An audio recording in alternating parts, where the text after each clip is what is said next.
It's 1907, New York City, and the entire American banking system is about, not over weeks, not over months, overnight. There is no Federal Reserve to call, no central bank, no government safety net. There is only one man rich enough, trusted enough, and ruthless enough to stop it. His name is J.P. Morgan. And this isn't the first time he's saved the country. It's the second. To understand how insane this is, you have to understand something most people don't know. For most of American history, there was no central bank, no Federal Reserve, no institution whose entire job was to prevent financial panics. If banks started failing, if gold started disappearing, if the whole system started to seize up, there was nobody whose job it was to stop it. Nobody, that is, except whoever happened to be the richest, most connected banker in the country. For nearly 30 years, that was one man. Our story starts in 1893. America is in the grip of a brutal depression. Railroads are collapsing. Banks are failing by the hundreds. But the real crisis is happening quietly, inside the U.S. Treasury. The government's gold reserve, the thing backing the entire American dollar, is running dangerously low. Investors are trading in paper dollars for gold, and shipping that gold overseas. Every day, the reserve shrinks. And if it hits zero, the United States government may not be able to honor its own currency. President Grover Cleveland is desperate. Congress is gridlocked. The Treasury is bleeding gold at a pace that will bankrupt the reserve in weeks. There's only one option left, and it's a strange one. Ask a private banker to save the U.S. government. Not with an army, not with a law, with a syndicate, with his own money, and the money of his friends. That banker is John Pierpont Morgan. By 1893, he is already the most powerful financier in America. A man who has spent 20 years consolidating railroads, restructuring failing companies, and building relationships with every major bank in London and New York. He didn't inherit this power by accident. His father ran an international banking house. J.P. was trained from childhood to think in decades, not quarters. By the time Cleveland needs him, Morgan isn't just rich. He's the one man on earth who can raise enough gold, fast enough, to save a nation. Morgan travels to Washington. He meets the president directly. And he makes an offer that sounds almost unbelievable: will organize a private syndicate of bankers, American and European, to supply the Treasury with over 3.5 million ounces of gold. In exchange, the syndicate gets government bonds they can resell at a profit. It's not charity. It's a deal. But it's also the only thing standing between the United States and a currency collapse. Cleveland agrees. Morgan makes calls to London, to Paris, to every major bank he has ever done business with. Within days, the gold begins to move. The Treasury's reserve is refilled.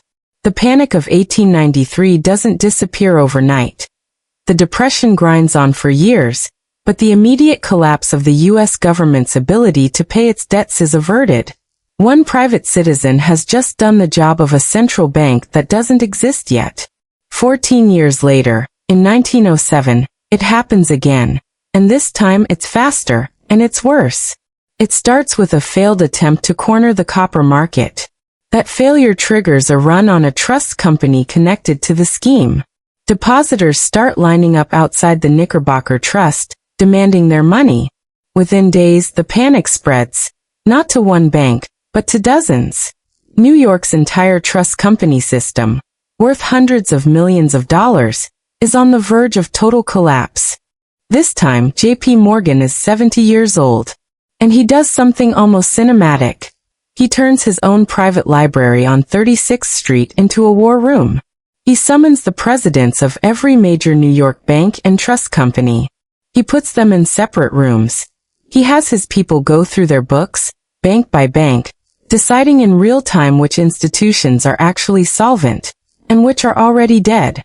And then, according to accounts from that week, he does something extraordinary. He locks the door. Morgan reportedly keeps the most powerful bankers in New York inside his library overnight. refusing to let them leave until they agree to commit their own money to a rescue fund. No president, no Treasury secretary in the room with real authority to act at this speed.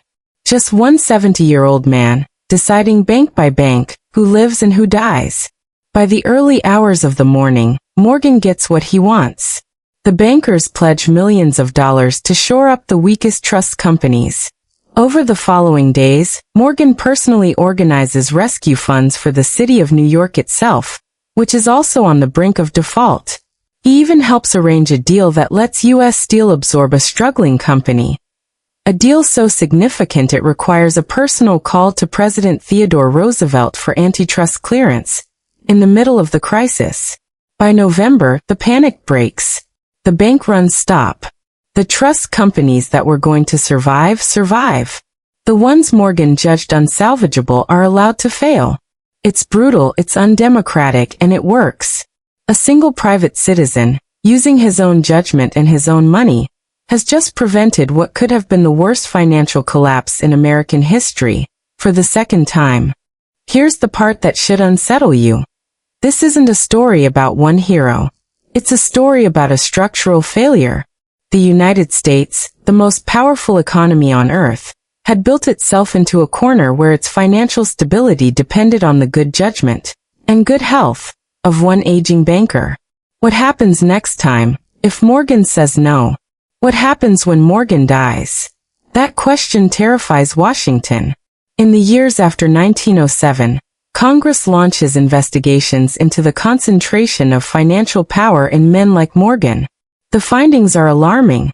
A handful of New York banks, tightly interconnected, effectively control the flow of credit for the entire country. Lawmakers realized the 1907 rescue wasn't a sign of a healthy system. It was a warning that the system had no institutional safeguard at all. The response comes in 1913. The creation of the Federal Reserve System for the first time. The United States has a real central bank, one designed specifically so that the next financial panic won't depend on whether one wealthy man decides to pick up the phone. In a very real sense, the Federal Reserve exists because of J.P. Morgan. Not to honor him. To make sure no one ever has to be him again. Morgan died in 1913, the same year the Fed was signed into law. He never saw the institution built to replace him. Today, when the Federal Reserve cuts interest rates, floods markets with liquidity, or bails out a failing bank, it's doing with legal authority, public accountability, and trillions of dollars. A smaller version of what one man once did with handshakes, telegrams, and a locked library door. It's worth sitting with that for a second. The American economy stood on the edge of collapse. Twice, there was no government institution built to stop it. And twice, it came down to whether one private citizen decided the country was worth saving. He wasn't elected. He wasn't a public official. He was a banker who decided twice to use his own fortune to hold the entire system together.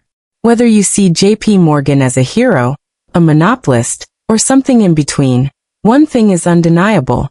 For a brief, strange window in American history, the fate of the entire U.S. economy rested in the hands of one man.